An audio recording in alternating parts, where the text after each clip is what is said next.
Fala galerinha, tudo bem com vocês? Sou o professor Adalto Neto. Nós vamos estar juntos nessa disciplina de microbiologia dos alimentos. Vocês já vivenciaram a microbiologia básica no módulo 1 e com muito sucesso alcançaram o módulo 2. Então eu espero que vocês continuem com essa garra nessa disciplina. Lá no nosso aula você encontra todo o material, especialmente para vocês eu disponibilizei as orientações gerais da nossa disciplina, onde vocês encontram tudo que é necessário fazer para se obter sucesso. Ok? E sem muitas delongas, vamos para a nossa primeira aula. Então, pessoal, vamos dar início à nossa primeira videoaula. Ela é baseada na nossa aula número 1, lá da apostila, e tem como tema micro-organismos de interesse na microbiologia de alimentos. Como objetivo da disciplina desta aula, nós temos conhecer e identificar os gêneros de bactérias e leveduras e fungos filamentosos de maior ocorrência nos alimentos e reconhecer o papel que cada um desempenha nesses alimentos. Ok? Então, fazendo uma breve introdução, nós temos os aspectos históricos dos alimentos, né? Por muitas vezes, os alimentos eles foram determinantes no modo de vida da humanidade, não é isso? Então, à medida que a humanidade foi desenvolvendo, também fomos obtendo outros métodos de produção de alimentos, não é isso? Então, lá na nossa pré-história, o homem, de acordo com o alimento na natureza, ele explorava uma determinada região até ter esses alimentos em abundância, e depois eles eram obrigados a se mudarem atrás de alimentos, né? Isso caracterizava o estilo de vida nômade, que ocorria bastante na pré-história. A partir do momento que os humanos começaram a domesticar algumas plantas, a cultivar, isso dava condições do estabelecimento de uma determinada população, né? Normalmente matriarcal, onde as mulheres tratavam dessas coisas de cultivo e os homens saíam para caçar as fontes de carne, não é isso? De proteína animal, no caso. E daí, quando os homens também conseguiram domesticar alguns animais, eles tanto utilizavam para ajudá-los com as tarefas cotidianas, como por exemplo caça e até mesmo guarda, mas também eles criavam alguns animais que serviriam de alimentos, né?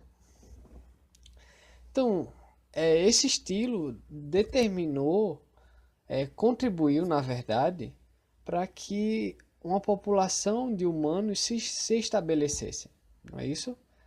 Com a capacidade de produzir grandes quantidades de alimentos, né, sem precisar se locomover, isso acabou resultando, culminando com a grande produção de alimentos para uma grande população em algumas regiões, que acabaram tornando alguns povos especialistas na produção de algum determinado alimento, né?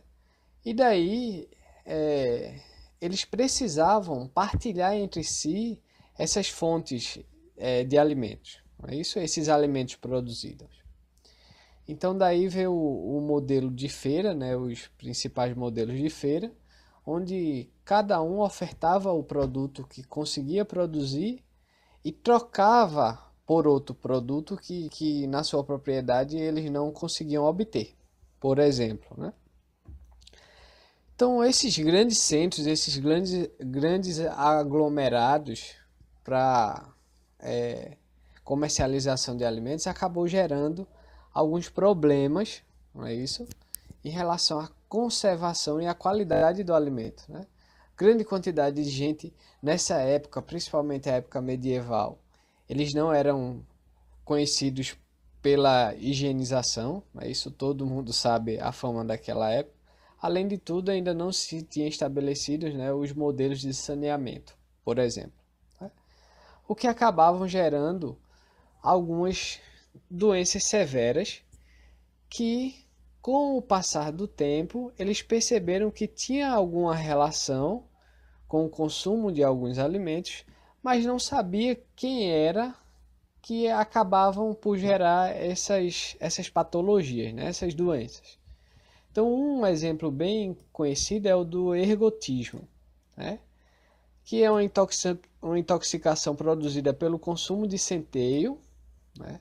Infectado por cravagem, ou, como ficou conhecido, o esporão de centeio. Né?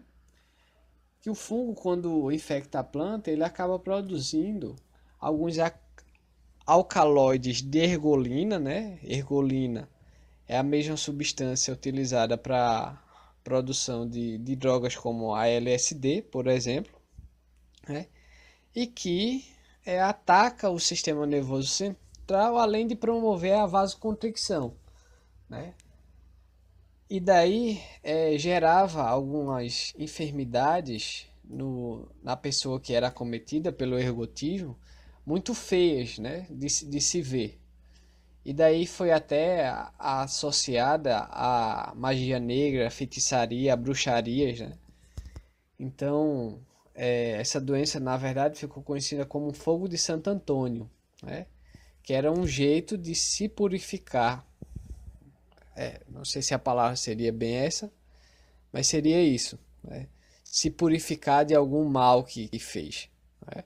Então acabava sendo castigado, ou diretamente como forma de bruxaria mesmo, né? De feitiço.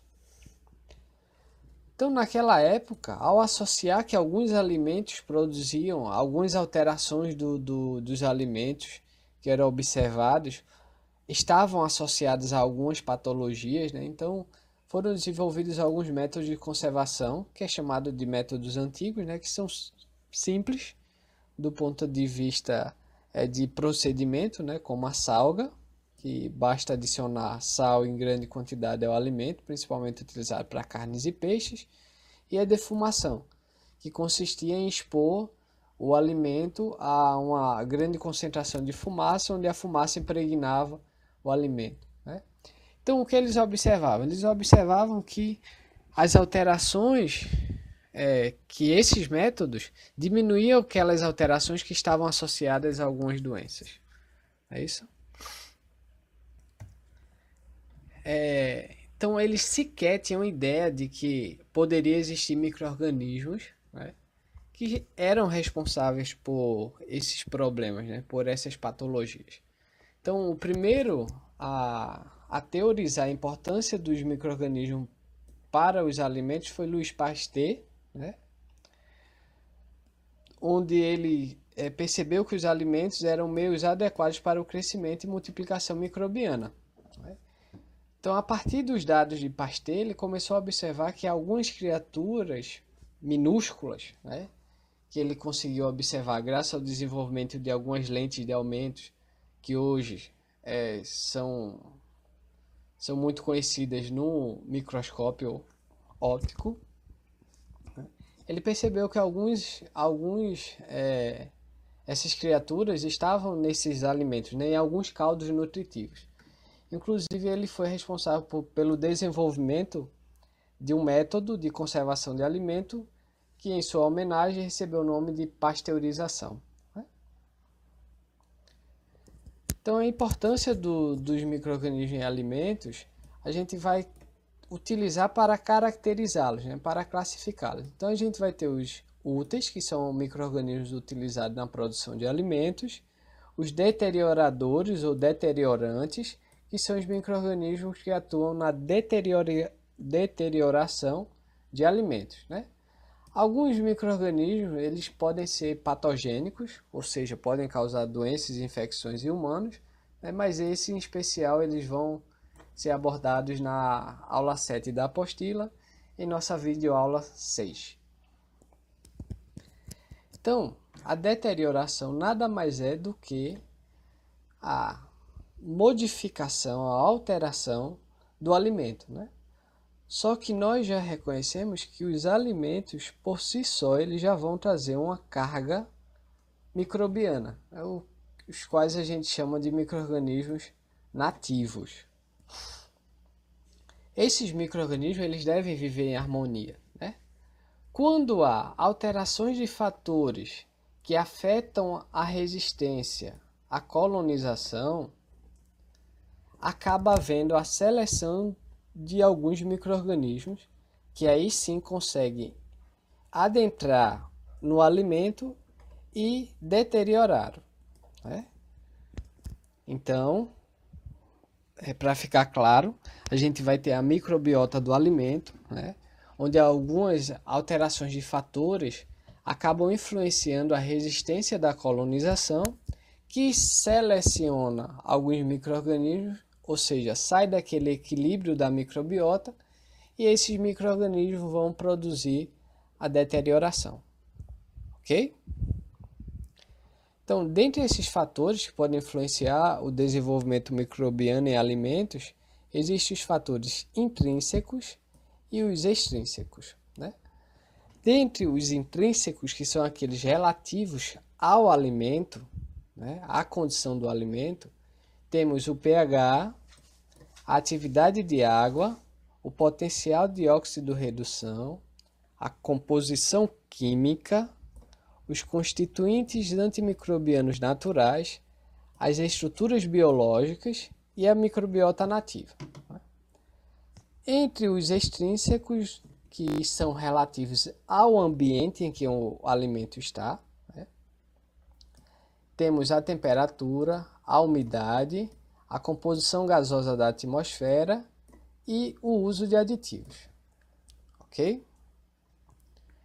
Então, a partir do momento que a gente conhece esses fatores intrínsecos e extrínsecos, nós podemos combiná-los, né, de forma a impedir a multiplicação de micro-organismos, principalmente os deterioradores e os patogênicos, né? E isso acaba melhorando a qualidade e a estabilidade do alimento. Essa combinação de fatores visando, né, a estabilidade e a qualidade dos alimentos é conhecido como teoria dos obstáculos, ok? Onde a gente acaba associando esses fatores, manipulando ele de modo a aumentar o tempo de vida, por exemplo, de prateleira de alguns alimentos. Então, os micro-organismos de interesse em alimentos, eles vão se dividir entre as bactérias e os fungos, principalmente, né? Dentre os fungos, aqui a gente vai ter mais evidente o grupo dos fungos filamentosos, que é aqui principalmente os bolores, e das leveduras, que são os fungos unicelulares. Então, na apostila de vocês vão conhecer diversas bactérias, né, de interesse para a microbiologia dos alimentos, entre elas a Euromonas, a Micrococcus, a Streptococcus, a Pediococcus, a Leuconostoc, a Saccina, o Lactobacillus, os Halobacterium e os Halococcus, né? Dentre outras diversas. Já entre os fungos filamentosos ou os bolores, né, nós vamos ter as alternárias, os aspergillos, os Aureobasidium, o Fusarium, o Cladosporium, o Penicillium, o Muco, a Monilha, dentre outros. E entre as leveduras nós vamos ter a Pichia, a Saccharomyces cerevisiae, a Rhodotorula, a Zygossaccharomyces, a Torulospora e a Trichosporum, né, que são tipos de leveduras de interesse para alimentos, né? E daí, sabendo de tudo isso, eu trago para vocês um conceitozinho, né, de micro-organismos funcionais, onde de alimentos funcionais, onde os micro-organismos eles têm uma grande eles vão ter uma grande função nesses tipos de alimentos, né? Por quê? Alimentos funcionais eles são considerados alimentos ou ingredientes que produzem efeitos benéficos à saúde, além de suas funções nutricionais básicas, né? Então a gente aqui tem dois personagenzinhos com raiva, né? Por exemplo, os probióticos, né, que é baseado em micro-organismos, né, onde a gente tem um alimento funcional baseado em micro-organismos que vão contribuir para a saúde do consumidor, né, melhorando sua flora intestinal, né, colocando micro-organismos bons. Enquanto os antibióticos, eles aparecem aqui como algo que, como o próprio nome diz, já são antimicrobianos, né? Mas a gente só utiliza esse recurso realmente quando a gente está com algum desbalanço ou desequilíbrio da microbiota. Ok? Então não tem que ficar com raiva. Uma coisa tem uma função e a outra tem outra função. Então, dentro desse conceito, nós vamos ter 3 definições principais. Os probióticos, que são os micro-organismos, né, normalmente os micro-organismos bons, que são ofertados para a gente em forma de alimento, onde vão contribuir com a nossa flora, né, de forma benéfica à saúde de quem os consome. Né? Os prebióticos, aí a gente já tem alimentos que vão gerar nutrientes que favorecem o desenvolvimento desses micro-organismos bons. Ok? Quando nós temos um alimento ou um composto onde nós temos os probióticos, os micro-organismos, e os nutrientes necessários para o seu desenvolvimento, nós vamos ter os simbióticos, né, os alimentos simbióticos. Então, galerinha, é isso. Espero que vocês tenham gostado. Eu espero vocês na nossa próxima videoaula. Fiquem atentos aos prazos e principalmente às atividades do AVA. Até a próxima.